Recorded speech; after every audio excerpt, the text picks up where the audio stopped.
Good evening. Good evening. My name is John Ritchie, and I'm a junior biology major from Westfield, Indiana, and it is my pleasure to introduce our next speaker. Robert F. Kennedy Jr. is the founder, chairman, and chief legal counsel of Children's Health Defense, founder of Waterkeeper Alliance, and of counsel at Morgan & Morgan, a nationwide personal injury practice. He earned a BA from Harvard University, a JD from the University of Virginia School of Law, and an LLM from the Pace University School of Law. He also studied at the London School of Economics. A recipient of numerous awards, including the Stroud Award for Freshwater Excellence and the Theodore Gordon Fly Fishers Conservation Award, Mr. Kennedy has practiced law for nearly 4 decades, working on environmental initiatives and defending victims of government and corporate corruption and abuse. He is the author of numerous books, including American Values, Lessons That I Learned from My Family, The Real Anthony Fauci, Bill Gates, Big Pharma, and the Global War on Democracy and Public Health, and forthcoming, The Wuhan Cover-Up, How U.S. Officials Conspired with the Chinese Military to Hide the Origins of COVID-19. Please join me in welcoming Robert F. Kennedy, Jr.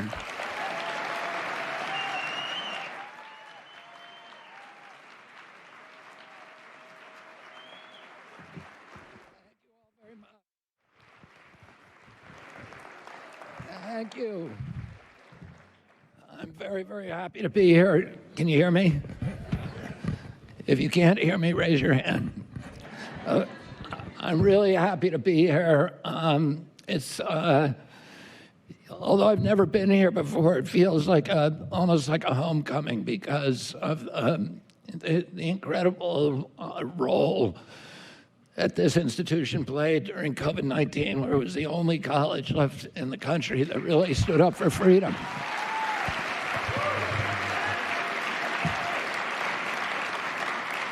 And, you know, when this college was established in 1844, abolitionists were despised by the vast majority, 90% of the people in our country hated them and thought they were crazy and that they, that they were unrealistic. And it wasn't really until 3 years into the Civil War that it flipped, and that the president came out and freed the slaves, and he couldn't do it because the public antipathy for abolitionism. So it's really this institution has an extraordinary history, and it's been very, very faithful to the values upon which it was established, which is this love of freedom, no matter what public opinion, no matter what the public cost, no matter who pressures you to stop, but to stand up for it. And it's really a testimony to something special. And the investment that has been made here, not in building a pile, teaching students to build a pile for themselves like most colleges, and whoever dies with the most stuff wins, but instead building character and demonstrating character. And, thank you.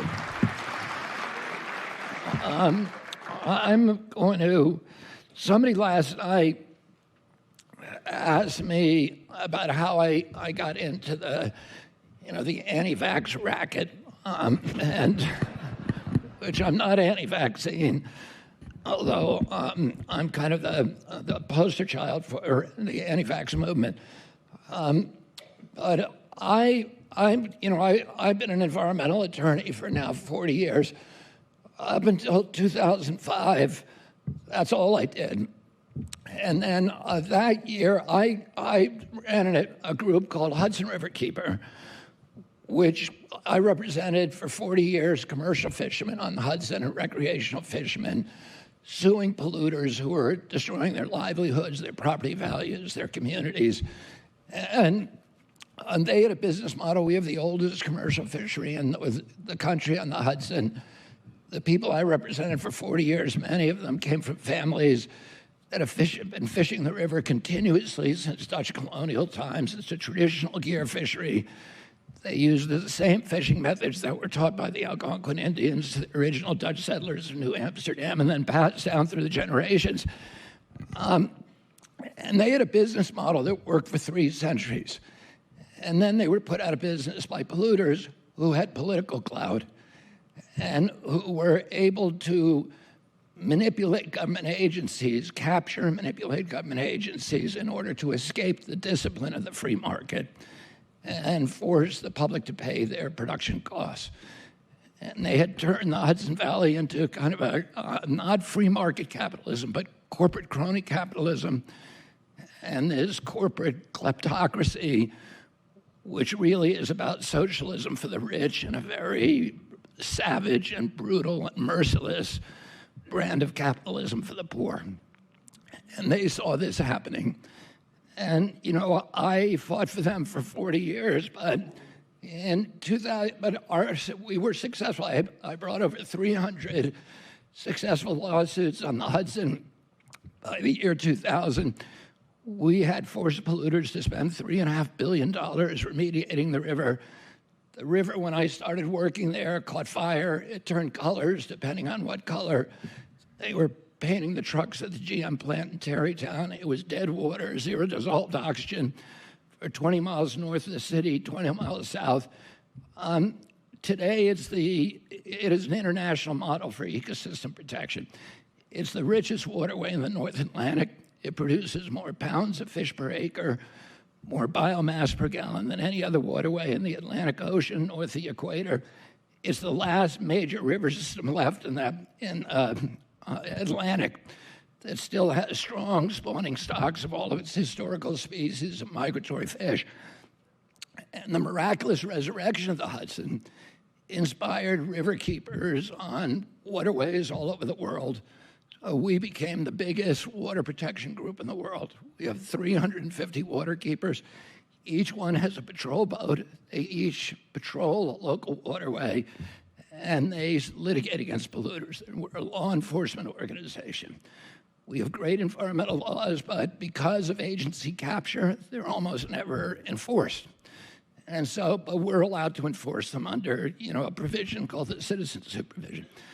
In 2003, the National Academy of Sciences published a report that showed that every freshwater fish in North America, 10-year study, was contaminated with dangerous levels of mercury. And so the water keepers who represent fishermen were particularly, you know, this seemed to us like we were living in a science fiction nightmare, where my children, the children of every other American, could now no longer engage in the seminal primal activity of American youth, which is to go fishing in the local waterway and then come home and safely eat the fish. And those companies had privatized the public commons, a resource that is owned by the public. To make profits for themselves, they had privatized. We no longer own the fish. You know, the companies who are doing that polluter, which is coal-burning power plants and cement kilns primarily. So in 2005, we started suing them. A lot of people were suing coal plants, but we were suing them. The water keepers were suing them on mercury. And I had 40 suits going by 2005. And I was traveling all around the country talking to crowds like this about mercury.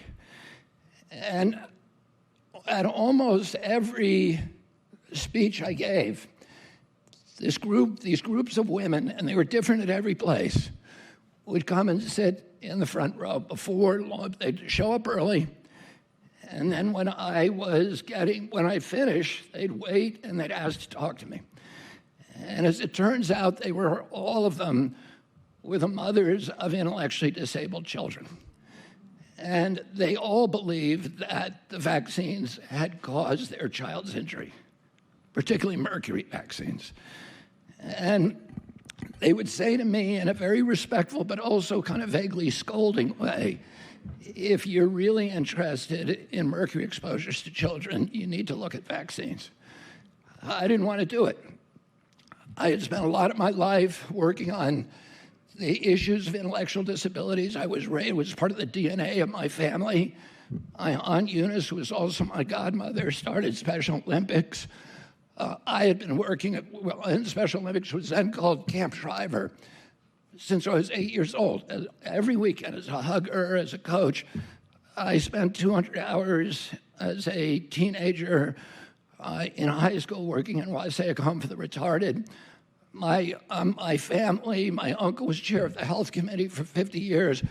My family wrote a lot of the legislation that gave rights and changed the entire relationship with individuals with intellectual disabilities, the most vulnerable population in the country.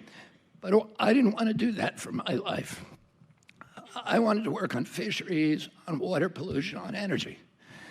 And so I was dodging these ladies. And then one of them came to my house, found my house on Cape Cod in the summer of 2005. She was a psychologist from Minnesota named Sarah Bridges. She had a son who got severe autism from a mercury vaccine. He had gotten a $20 million award from the vaccine court, which recognizes autism came from the vaccine. There was no controversy, and she didn't want it to happen to other children. And she showed up at my house, and she took out of the trunk of her car a stack of studies about 18 inches deep. She put it on my front stoop, then she knocked on the door. And when I came to the door, she pointed to the pile, and she said, "I'm not leaving here till you read those." And I'm accustomed to reading science. I wanted to be a scientist when I was a kid, and the kind of law that I practice involves a lot of science. So almost every suit that I brought has involved some kind of scientific controversy.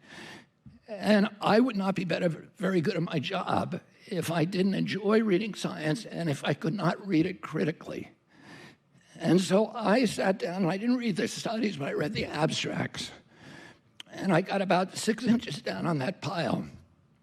And I was just dumbstruck by this huge delta between what the public health agencies were saying the science said and what the actual peer-reviewed published science was saying. And I started after that doing what I always did when I didn't understand something. I had, because of my name and my family's relationships with these agencies, I could always get the head of an agency on a phone very quickly. And I started calling them and asking questions. I got Francis Collins from NIH and Kathleen Stratton and Marie McCormick from Institute of Medicine.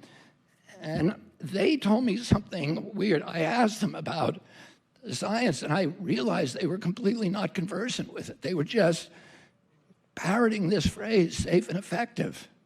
They hadn't read any of the actual science. And when I asked them about details, they said, "You have to talk to Paul Offit." Well, Paul Offit is a vaccine developer who's a partner of Merck's. And, I had been working with EPA for many years, suing about probably 20% of my lawsuits were against EPA, which is a captive agency, but captive by the oil and chemical and pesticide industries. And, EPA, if I call a science guy or a regulator there, they're going to have some self-respect. And they're going to try to answer my question. They're not going to direct me to a coal industry lobbyist.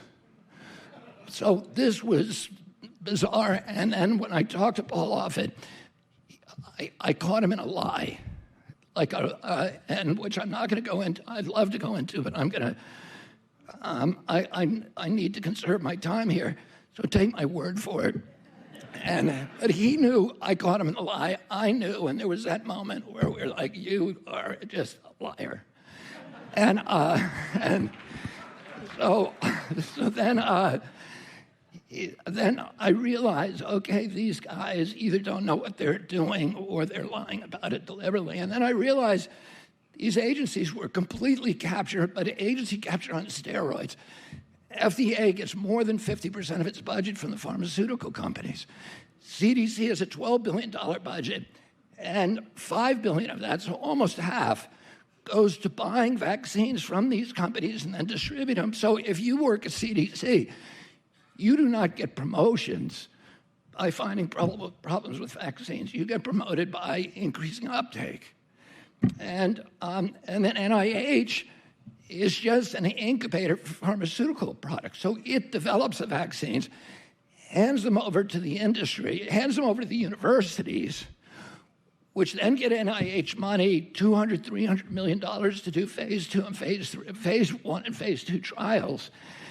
Then if those are successful, which they always are because they make them successful, they then call in the pharmaceutical company to do a phase 3, and then they all divide up the royalty, the patent margin rights, and then they all go, then Tony Fauci, who's the head of NIH, walks it through the regulatory process at FDA and CDC, where he's picked the members of the panels who are all taking money from him. And they know their product is next in line, and their job is to rubber stamp this product and recommend it to children. So I saw this process and how it worked. And it's beyond, it was regulatory capture on steroids. It was like, and then NIH gets the money. I got deplatformed for saying NIH owns half the Moderna vaccine. They said that's vaccine misinformation. Well, guess what? On Thursday this week, Moderna made a $400 million payment to NIH for its share of the royalties to date. So, all of my conspiracy theories have about a 3-month shelf life before they become reality. And